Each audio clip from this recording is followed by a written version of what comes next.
আসসালামু আলাইকুম।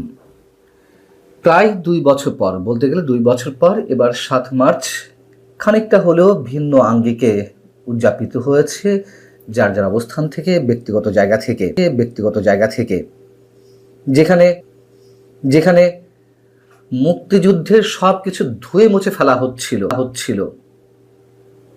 ইউনূস সরকারের সময়।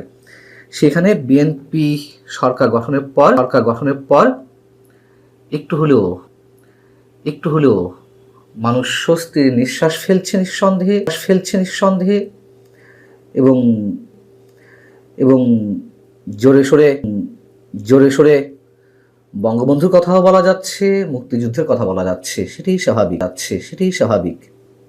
কিন্তু হঠাৎ আমরা যে খবরটি শুনলাম খুবই উদ্বেগের এবং এই ঘটনার মধ্যে দিয়ে নিশ্চয়ই নতুন করে তারেক রহমানের সরকারকে বিশেষ কিছু ভাববার অবকাশ আছে বইকি। বঙ্গবন্ধুর ঐতিহাসিক ভাষণটি দেশের বিভিন্ন স্থানে ক্ষুদ্র অবস্থান থেকে হলেও এটি বেজেছে। যার একটি উদাহরণ যেটি গণমাধ্যমে এসেছে রাজধানীর মগবাজার এলাকায় বঙ্গবন্ধুর ঐতিহাসিক ভাষণটি বাজাতে সাউন্ড বক্সে বাজাতেছেন। খুবই সিগনিফিকেন্ট একটি বিষয়। এবং আবার যেটি শুনলাম যে রাজধানীরই চানখারপুল মোড়ে বঙ্গবন্ধুর ঐতিহাসিক এই ভাষণটি সাউন্ড বক্সে বাজানোর অপরাধে ঢাকা বিশ্ববিদ্যালয়ের পদার্থ বিজ্ঞান বিভাগের শিক্ষার্থী আসিফ আহমেদ সহ 2 জনকে আটক করেছে কর্মকর্তা। মনিরুজ্জামান যেটি বলছেন গণমাধ্যমকে যে ওটা বঙ্গবন্ধুর 7 মার্চের ভাষণ বাজাচ্ছিল, এটা তো নিষিদ্ধ, এজন্য তাদেরকে আটক করা হয়েছে, নিয়ে আসা হয়েছে। সাংবাদিকদের পক্ষ থেকে জানতে চাওয়া হলো যে পরবর্তী পদক্ষেপ কি। ওসি মনিরুজ্জামান বলছেন যে এত তাড়াতাড়ি যদি সিদ্ধান্ত জানতে চান তাহলে কেমনে কি হবে, এটা আমাদের সিদ্ধান্তের বিষয় আছে, নিয়ে আসছি, স্যারের সাথে আলোচনা করি, তারপর বলতে পারবো। এই হচ্ছে একজন ওসির বক্তব্য। আমি নিশ্চিত এই ওসির কাগজে 2-1টা সার্টিফিকেট থাকতে পারে, কিন্তু তিনি শুধু অশিক্ষিতই নন, পুরোপুরি মুক্তিযুদ্ধ বিরোধী শক্তির প্রতিনিধিত্ব করছেন এমন অনেকে দেশের বিভিন্ন থানায় প্রশাসনের ঊর্ধ্বতন কর্তৃপক্ষের মধ্যেও এদের অবস্থান রয়েছে। এই যে ওসি মনিরুজ্জামান বললেন যে এটি তো নিষিদ্ধ ঘোষিত ভাষণ। কোথায় পেলেন তিনি এটি? কোত্থেকে এই বিষয়টি আবিষ্কার করলেন যে 7 মার্চের ভাষণ বাংলাদেশে এই মুহূর্তে নিষিদ্ধ অবস্থায় রয়েছে? তার এত উৎসাহ কিসের? এবং এই ওসি মনিরুজ্জামানের মতন ব্যক্তিরাই প্রশাসনের বিভিন্ন স্থানে ঘাপটি মেরে থেকে তারেক রহমানের সরকারকে বিতর্কিত করতে চাইছে। ইউনূস সরকারের প্রেতাত্মারা এখনো পর্যন্ত মুক্তিযুদ্ধের স্মৃতি, সব ধরনের স্মৃতি মুছে ফেলতে এখনো খুব যত্নে কাজ করে যাচ্ছেন, এটুকু নিঃসন্দেহে বলতে পারি। ইউনূস সরকার 2024-এর 16 অক্টোবর 7 মার্চ, 17 মার্চ এবং 15 আগস্ট সহ 8টি জাতীয় দিবস বাতিল করে। নিশ্চয় মনে আছে আপনাদের।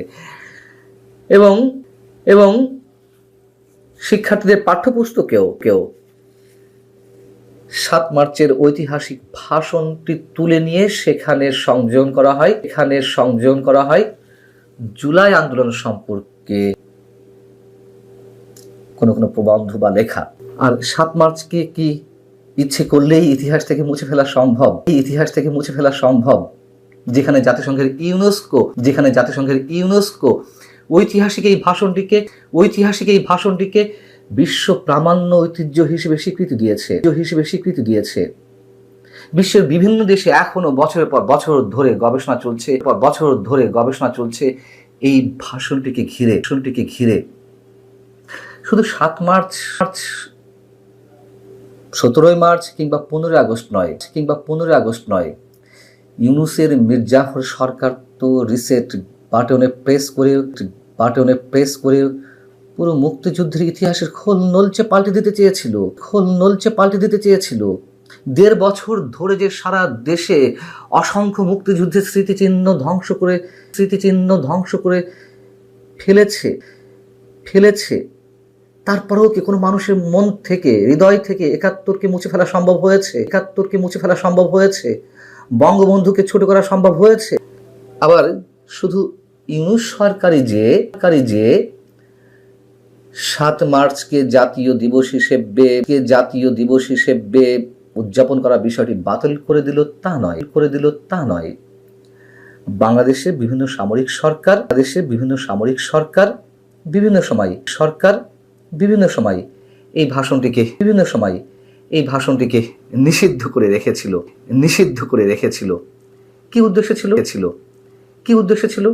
উদ্দেশ্য ছিল স্বাধীনতার নৈতিক ভিত্তি দুর্বল করা। ভাষণটি মুক্তিযুদ্ধের যেহেতু বৈধতা প্রতিষ্ঠা করে সেটিকে আড়াল করলে বিকল্প ইতিহাস দাঁড় করানো সহজ হয়।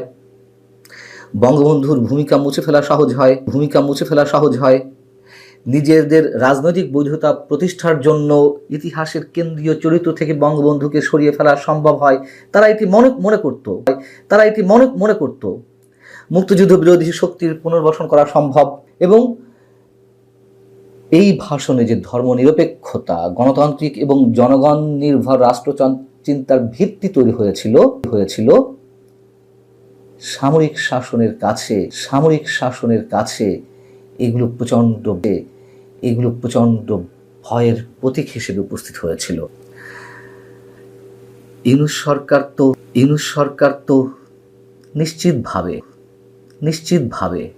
স্বাধীনতা বিরোধী শক্তির উপর ভর করে টিকেছিল 1.5 বছর। বিএনপি নিশ্চয়ই স্বাধীনতা বিরোধী শক্তির উপরে ভর করে নেই এবং মুক্তিযুদ্ধের একজন সেক্টর কমান্ডার, জেড ফোর্সের অধিনায়ক বঙ্গবন্ধুর পক্ষে 27 মার্চ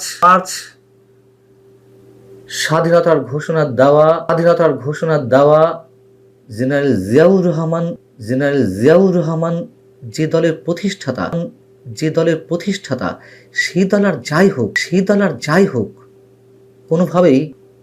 কোনোভাবেই মুক্তিযুদ্ধ বিরোধী শক্তির আশীর্বাদ পুষ্ট হতে পারে না, অথবা মুক্তিযুদ্ধ বিরোধী শক্তির হয়ে নিয়ন্ত্রিত হতে পারে না, কোনোভাবেই না। সেই বিএনপি নিশ্চয়ই 7 মার্চকে অস্বীকার করে না। কিন্তু সেই সরকারের সময় 7 মার্চের ভাষণ বাজানোর অপরাধে কাউকে আটক করা হবে আর আটক করে সেই পুলিশ কর্মকর্তারা বহাল তবিয়াতে থাকবেন। তারা উল্টাপাল্টা ব্যাখ্যা দেওয়ার চেষ্টা করবেন, 7 মার্চের ভাষণ নিষিদ্ধ, এই জন্য তাদেরকে আটক করা হয়েছে। এ ধরনের কথা বলারও ধৃষ্টতা তারা দেখাবে।